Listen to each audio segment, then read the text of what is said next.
Night was supposed to be perfect. Warm golden lights shimmered across the luxury restaurant ceiling, soft piano music floated through the air, and every table looked like it belonged in a magazine. Crystal glasses, polished silverware, and expensive laughter filled the space. And I was just trying to stay invisible. But in a place like that, invisibility is not always an option. My name is Claire. And that night, I walked into the most important dinner of my life, wearing a smile that was already starting to break. My husband, Daniel, had insisted I come. It was a family celebration, his father's retirement dinner, a table booked in one of the city's finest restaurants. Everyone important would be there. And by everyone, I really mean everyone who judged me silently before even saying hello. Especially my mother-in-law, Victoria, a woman who never raised her voice, but never needed to. Her silence could cut deeper than words. She believed in perfection, appearances, and status, and somehow in her eyes I never quite fit. As I entered the restaurant, I felt it immediately. The scanning eyes, the polite smiles that didn't reach faces. "Claire, over here," Daniel said gently, pulling out my chair. But before I could sit, Victoria's voice sliced through the air. "Oh no, that seat is not needed." I froze. Daniel paused. "Mom." She smiled politely, the kind of smile that doesn't comfort anyone. "We've adjusted the seating arrangement. Claire can stand with the staff side for a while. It's just better organized this way." For a moment, I didn't understand the words. Stand with staff. I looked at the table. There were perfectly arranged chairs. One was missing, the one meant for me. My hands went cold. "I don't understand," I said softly. Victoria tilted her head slightly. "It's a formal dinner. Not everyone needs to sit at the main table the entire time. You'll manage, won't you?" Manage. That word hit harder than anything else. Daniel looked uncomfortable. "Mom, that's not necessary. She's my wife." A pause. Then Victoria calmly replied, "Exactly. Your wife. Not a board member, not a guest of honor. Let's not confuse roles tonight."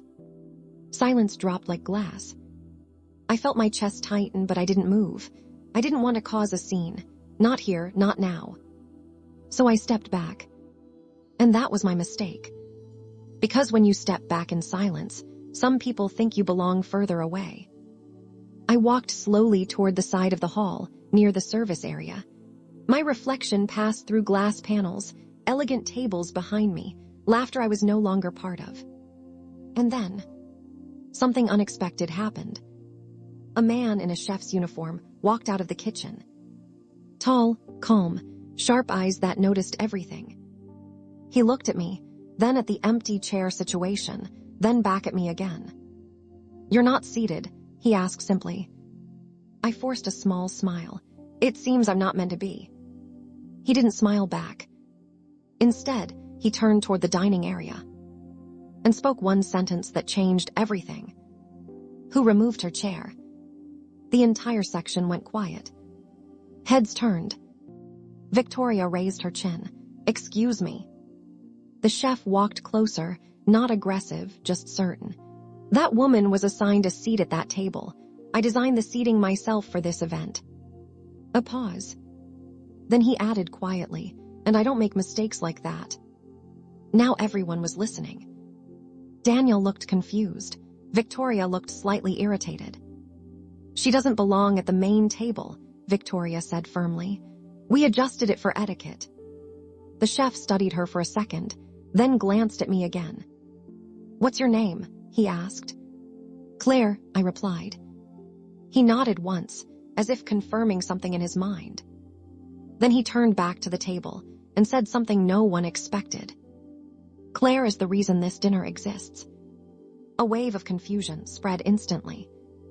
Victoria's expression changed. What nonsense is that supposed to mean? The chef didn't raise his voice. He didn't need to. "I'm the executive chef of this restaurant," he said calmly. "And the menu for tonight was personally curated based on dietary notes, preferences, and event design approved by one person."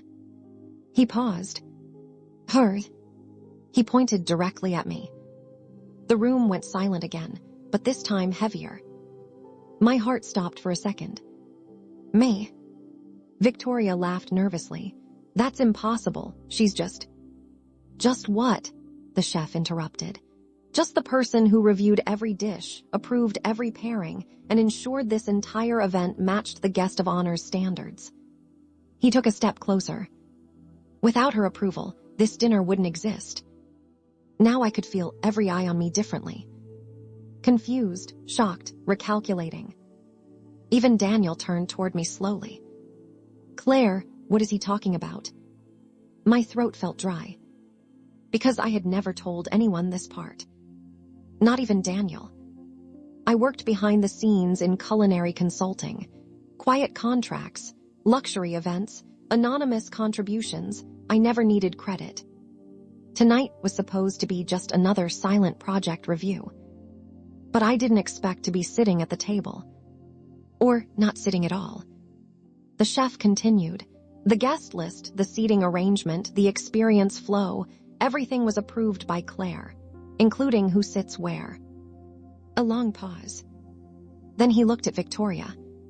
So if her chair was removed, he said softly, then someone removed the most important decision-maker of this event. The atmosphere shifted. It wasn't anger anymore. It was realization. Victoria's confidence cracked just slightly. I didn't know, she said quickly. But the damage was already done. Daniel stepped forward. Mom, why would you do that? Her voice softened. I thought she was just attending as your wife. The chef responded immediately. Then you underestimated her. Silence again. But this time, it felt different. Not heavy with humiliation.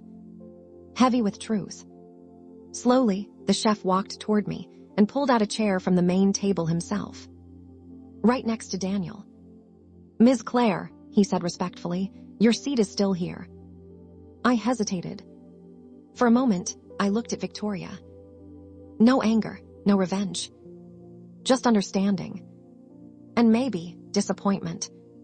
Then I walked forward and sat down. The moment I did, something strange happened. The room didn't feel like it shrank me anymore. It expanded. Like I had finally been placed where I was always supposed to be. Daniel looked at me quietly. Why didn't you tell me? I gave a small smile. Because I didn't think I needed to. Across the table, Victoria didn't speak again. Not for the rest of the dinner. And for the first time that night, I wasn't invisible. I was seen. Not because I demanded it,